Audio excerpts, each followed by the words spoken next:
Micro, small और medium business के लिए गवर्नमेंट की तरफ से तरह तरह की स्कीम और बेनिफिट्स लाई जाती है, लेकिन आप इस स्कीम का फ़ायदा तभी आप उठा सकते हैं जब आपके पास MSME का सर्टिफिकेट होगा।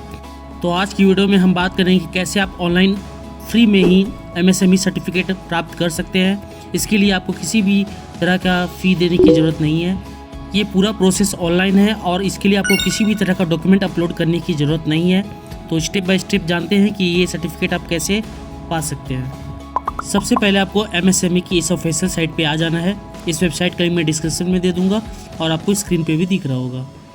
यहाँ आने के बाद आप देख सकते हैं MSME या उद्यम रजिस्ट्रेशन, ठीक है। इसे उद्यम रजिस्ट्रेशन के नाम से भी जाना जाता है। तो आपको सबसे पहले रजिस्ट्रेशन करने के लिए यहाँ आपको फर्स्ट वाला जो ऑप्शन दिख रहा होगा आपको फॉर न्यू एंटरप्रेन्योर, ठीक है, इस वाले पे आपको क्लिक करना है। अगर आपके पास उद्योग आधार का रजिस्ट्रेशन है तो आपको सेकेंड वाले ऑप्शन पे क्लिक करना है, ठीक है। यहाँ आप देख सकते हैं for Dooj already having registration UAM उद्योग आधार मेमोरेंडम, ठीक है। बट आप अगर नए हैं तो सबसे पहले आपको नए वाले ऊपर वाले ऑप्शन पे क्लिक करना है फॉर न्यू एंटरप्रेन्योर, ठीक है। आप नया रजिस्ट्रेशन ले रहे हैं तो आपको इस वाले ऑप्शन पे आपको क्लिक करेंगे। क्लिक करते ही आपके सामने इस तरह का पेज ओपन हो जाएगा। सबसे पहले आपको अपना आधार वेरिफिकेशन कराना ज़रूरी है। तो आपको यहाँ न्यू अपना आधार संख्या डाल लेंगे और नेम एज पर आधार जो भी है वो आपको यहाँ फिल कर देना है, ठीक है। ध्यान रहे कि जैसा आधार में नाम है वैसा ही आपको टाइप करना है। उसके बाद ID होल्डर वाले बॉक्स पे ऑलरेडी टिक किया हुआ है और वैलिडेट एंड जनरेट OTP पे क्लिक करेंगे। क्लिक करते ही आपके आधार से जुड़े हुए मोबाइल नंबर पे एक OTP आएगा। उस OTP को यहाँ फिल कर देंगे और नीचे वैलिडेट के एक ऑप्शन दिख रहा होगा, उस पर वैलिडेट पे क्लिक कर देंगे। क्लिक करते ही आपका आधार वेरिफिकेशन सक्सेसफुली हो चुका है। आधार के बाद अब आपको अपना पैन का वेरिफिकेशन कराना ज़रूरी है, ठीक है। सबसे पहले आपको 3 नंबर पॉइंट में कहा जा रहा है टाइप ऑफ ऑर्गेनाइजेशन। तो आपका जो बिजनेस है वो आपका प्रोप्राइटरशिप है कि आपका कंपनी है कि पार्टनरशिप फर्म है। तो यहाँ बहुत सारे आपको ऑप्शन दिख रहे होंगे। अगर आप अकेले हैं तो प्रोप्राइटर वाले ऑप्शन पे आपको क्लिक करना है, एकल स्वामित्व, ठीक है। तो उस वाले फर्स्ट पे जो प्रोप्राइटर है उस वाले ऑप्शन पे आपको क्लिक करेंगे। उसके बाद आपको अपने यहाँ पैन नंबर यहाँ टाइप कर देना है। पैन नंबर टाइप करने के बाद आपको नीचे नेम ऑफ पैन होल्डर, तो जैसा पैन में नाम है वो आपको यहाँ नाम टाइप कर देना है, ठीक है। फिर उसके बगल में आपको डेट ऑफ बर्थ अपना जैसा पैन में डाला हुआ है वो आपको डेट ऑफ बर्थ फिल कर देंगे। आई होल्डर पे क्लिक करेंगे और वेरीफाई वाले ऑप्शन पे क्लिक कर देंगे। तो आप देख सकते हैं your PAN has been successfully verified, यानी आपका पैन भी वेरीफाई हो चुका है। इस यहाँ से आपको कंटिन्यू पे क्लिक करना है। आपने पैन और आधार दोनों वेरीफाई कर लिया है, ठीक है। अब आपको यहाँ कंटिन्यू पे क्लिक करते ही आपके सामने इस तरह का पेज ओपन हो जाएगा। यहाँ बहुत सारे ऑप्शन आपको नीचे खुल जाएंगे, ठीक है। तो स्टेप बाय स्टेप जानते हैं कि इसे भरना कैसे है। बहुत ही ईजी प्रोसेस है, ठीक है। तो सबसे पहले आपको you have to file ITR previous year.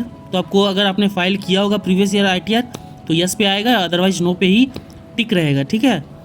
उसके बगल में आपसे पूछा है do you have GSTI number, यानी आपके पास GST का नंबर है कि नहीं।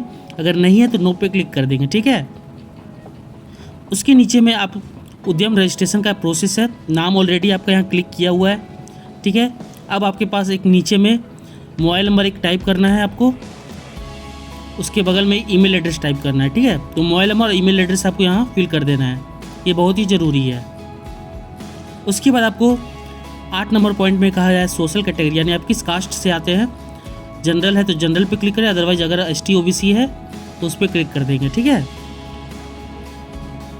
उसके बाद नीचे 9 नंबर पे आप मेल है फीमेल है टिक कर लेंगे और अगर आप हैंडीकैप है हाँ या ना पे क्लिक कर देंगे, अगर नहीं है तो ना पे क्लिक करेंगे, ठीक है। उसके बाद आपको नेम ऑफ इंटरप्राइजेस, आप जैसे कि आप सिंगल है, जैसे मेरा नाम अमित है, अगर मैं अपने बिजनेस का नाम अमित एसोसिएट या अमित कुछ भी रखना चाहता हूँ, जो भी आप अपना बिजनेस का नाम रखना चाहते हैं उस बिजनेस का नाम यहाँ टाइप करना है, ठीक है। जैसे मैं नव भारत एसोसिएट रखना चाहता हूँ तो मैं यहाँ नव भारत एसोसिएट टाइप कर दूँगा, ठीक है। उसके नीचे में आपको इकाई का नाम, यानी जो आपने बिजनेस का नाम रखा है सेम आपको अपना बिजनेस का नाम यहाँ भी फिर से टाइप करना है और ऐड यूनिट वाले ऑप्शन पे क्लिक कर देंगे। इससे क्या होगा, आपका बिजनेस का नाम आपके नीचे में शो होने लगेगा, ठीक है। उसके नीचे में आप देख सकते हैं 12 नंबर पॉइंट में कहा जा रहा है location of plant. Unit name में आपने जो भी अपने बिजनेस का नाम रखा होगा वो आपको यहाँ शो होने लगेगा। उसके नीचे में आपको अपना ऑफिस का एड्रेस आपको यहाँ टाइप करना है, ठीक है। तो एज इट इज़ जो भी आपका ऑफिस का एड्रेस है वो यहाँ फिल कर देना है। Flat number, name of building, village, block, streets, city, ठीक है, पिन कोड, ये सब आपको केयरफुली भरना है, ठीक है। इस पर आप गलती ना करें और ऐड प्लांट वाले ऑप्शन पे क्लिक कर देंगे।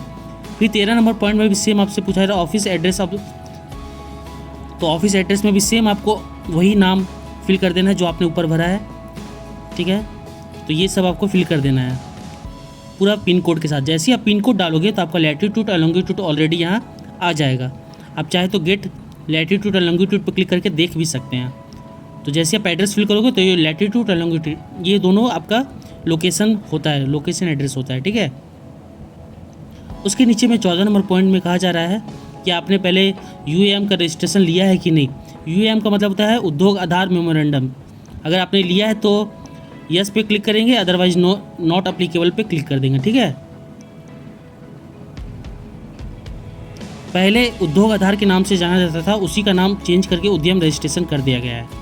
उसके बाद 15 नंबर पॉइंट में गया स्टेटस ऑफ इंटरप्राइजेस।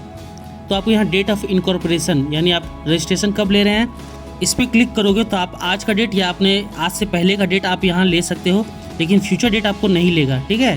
तो आपको फ्यूचर डेट नहीं लेना है। उसके बगल में बी नंबर पॉइंट में कहा गया कि आपका प्रोडक्शन या बिजनेस स्टार्ट हो चुका, तो यस पे आप क्लिक करेंगे और डेट ऑफ कमेंसमेंट जब से आपने बिजनेस स्टार्ट किया है उस डेट को यहाँ डाल लेंगे।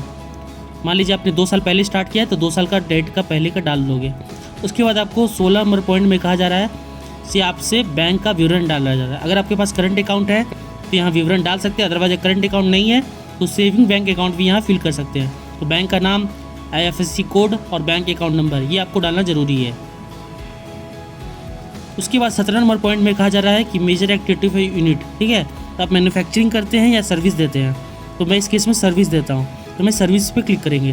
अगर आप किसी चीज़ का मैन्युफैक्चरिंग करते हैं तो मैन्युफैक्चरिंग पे क्लिक करोगे आप। उसके बाद आपको नीचे पॉइंट कहा जा रहा है कि आपका जो सेवा के तहत गतिविधि क्या है, ट्रेडिंग है कि नॉन ट्रेडिंग है, तो मैं ट्रेडिंग पे क्लिक करूँगा। उसके बाद आप 18 नंबर पॉइंट में देख सकते हैं कि आपको NIC कोड डालना ज़रूरी है कि आप किस तरह का सर्विस दे रहे हैं, ठीक है। तो आपको 18 नंबर पॉइंट में आना है और NIC कोड यहाँ आपको ऊपर चाहे तो सर्च भी कर सकते हैं। अगर आप सर्च नहीं करना चाहते हो तो सबसे पहले आपको सिलेक्ट करना है कि मैन्युफैक्चरिंग के लिए आप NIC कोड डाल रहे हैं कि सर्विस के लिए या ट्रेडिंग के लिए। तो आप सर्विस वाले ऑप्शन पे क्लिक कर देंगे। उसके बाद 2 डिजिट का आपको NIC कोड डालना है। तो आप इसमें क्लिक करोगे तो इतना सारे आपको देख सकते हैं सर्विसेज आपको दिखाई दे रहे होंगे, ठीक है। तो जो भी सर्विस से रिलेटेड है तो आपको, जैसे अब मैं यहाँ टेलीकम्युनिकेशन से रिलेटेड सर्विस डालना चाहता हूँ तो मैं यहाँ 61 नंबर जो है टेलीकम्युनिकेशन सिलेक्ट कर लूँगा। उसके बाद आपको बगल में NIC 4 डिजिट कोड डालना है, तो मैं अदर टेलीकम्युनिकेशन सर्विसेज इस वाले ऑप्शन पे क्लिक कर दूँगा। उसके बाद 5 डिजिट का NIC कोड डालना है, तो फिर से मैं आपको टेलीकम्युनिकेशन अदर एक्टिविटी इस वाले ऑप्शन पे क्लिक कर दूँगा और उसके बाद ऐड एक्टिविटी वाले ऑप्शन पे क्लिक करेंगे। क्लिक करते ही आप देख सकते हैं कि मेरा NIC कोड नीचे सेव हो चुका है। मैं किस तरह का सर्विस देता हूँ, आप चाहे तो मल्टीपल NIC कोड टाइप कर सकते हैं, ठीक है। तो जैसे मैं यहाँ सर्विस पे क्लिक करूँगा और NIC कोड पे फिर से मैं क्लिक करूँगा तो आप उसके अलावा जो भी टेलीकम्युनिकेशन के अलावा जो भी आप सर्विसेज सेलेक्ट करोगे वो आप यहाँ से ऐड कर सकते हो, ठीक है। यानी आप जितने चाहो कर सकते हैं। उसके बाद आपको 19 नंबर पॉइंट में कहा जा रहा है नंबर ऑफ पर्सन एम्प्लॉयड। अगर आप अकेले के मालिक हैं और आपके दुकान में कितने एम्प्लॉयर काम करते हैं तो वो यहाँ टाइप कर देना। अगर मान लीजिए 2 एम्प्लॉय है तो 2 पुरुष पे आपको क्लिक करके आगे बढ़ेंगे, ठीक है। उसके बाद आपसे पूछा जा रहा है नीचे में कि आपका रेटेड डाउन वैल्यू क्या है आपके बिजनेस का। तो अगर आपको ये चीज़ समझ में नहीं आ रहा है तो आपको यहाँ 0 करके आगे बढ़ना है, ठीक है। तो यहाँ 0 टाइप कर देना है आपको। फिर आपको सेकंड में पूछ रहा है कॉस्ट ऑफ पोल्यूशन कंट्रोल क्या है, तो ये सब आपको नहीं भरना है। तो आप यहाँ 0 फिल कर देंगे, ब्लैंक नहीं छोड़ेंगे। ब्लैंक छोड़ेंगे तो आपका फॉर्म सेव नहीं होगा। आपको यहाँ 0 टाइप कर देना है, ठीक है। उसके बाद आपको नीचे 21 नंबर में टर्नओवर पूछा जा रहा है। अगर आपका बिजनेस का टर्नओवर आपको पता है यदि सेल्स वैल्यू क्या है तो आप यहाँ टाइप कर दें, अदरवाइज से यहाँ 0 बढ़कर आगे बढ़ सकते हैं। तो आपको अपना टर्नओवर यहाँ टाइप कर देना है। उसके बाद आपको यहाँ कुछ क्वेश्चन आंसर यस नो में पूछे जा रहे हैं, जैसे कि are you interested in getting registered on GeM portal, government का ही जैम पोर्टल, तो हाँ, तो सब में आपको यस यस यस कर देना है। ठीक है, are you interested in getting skilled digital portal, तो आपको सब में यस करना है। ठीक है, यस करने के बाद आप नीचे 28 नंबर पॉइंट पे देख सकते हैं कि आपका जिला उद्योग कार्यालय जो भी है आपका यहाँ शो होने लग जाएगा ऑटोमेटिक। उसके बाद आपको submit and get final OTP वाले ऑप्शन पे आपको क्लिक करना है। क्लिक करते ही आपने जो भी मोबाइल नंबर यहाँ डाला था उस मोबाइल नंबर पे एक OTP आएगा, उस OTP को यहाँ फिल कर देंगे और जैसे ही आप OTP को वैलिडेट करेंगे आपका रजिस्ट्रेशन सक्सेसफुली कंप्लीट हो जाएगा और आपको एक रजिस्ट्रेशन नंबर स्क्रीन पे शो होने लगेगा। उस रजिस्ट्रेशन नंबर को आपको सेव कर लेना है या फिर आपको उसका फ़ोटो खींच लेना है, क्योंकि उसी रजिस्ट्रेशन नंबर के जरिए आप अपना सर्टिफिकेट का प्रिंट कर लोगे। ठीक है, तो आपको प्रिंट कैसे निकालना है मैं आपको ऊपर बताता हूँ। सबसे पहले आपको ऊपर आ जाना है और एक ऊपर ऑप्शन दिख रहा होगा प्रिंट या वेरीफाई, इस वाले ऑप्शन पे आपको जाएंगे और प्रिंट उद्यम सर्टिफिकेट इस वाले ऑप्शन पे क्लिक करेंगे। आपको तुरंत ही सर्टिफिकेट प्रोवाइड कर दिया जाएगा, आपको वेट कहीं नहीं करना पड़ेगा। तो सबसे पहले आपको इस पर क्लिक करते ही आपको उद्यम रजिस्ट्रेशन नंबर, जो भी आपने फॉर्म सबमिट किया था तो आपको एक रजिस्ट्रेशन नंबर मिला था, उस रजिस्ट्रेशन नंबर को आपको यहाँ टाइप कर देना है।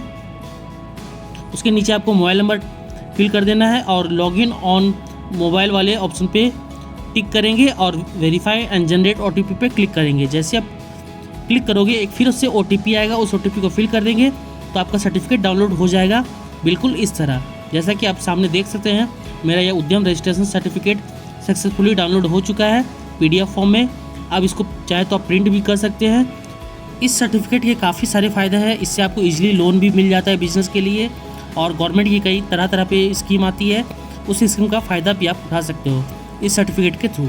ठीक है, तो आपको इसको कलर में प्रिंट करके लेमिनेट करवा लेना है। अगर आपको वीडियो अच्छी लगी हो प्लीज़ चैनल को लाइक एंड सब्सक्राइब करना बिल्कुल ना भूलें। मैं इस तरह का वीडियो हमेशा लाते रहता हूँ। आपको आवेदन से जुड़े कोई भी प्रॉब्लम हो तो प्लीज़ मुझे कमेंट करें, मैं हर किसी को रिप्लाई करूँगा। थैंक यू दोस्तों, धन्यवाद।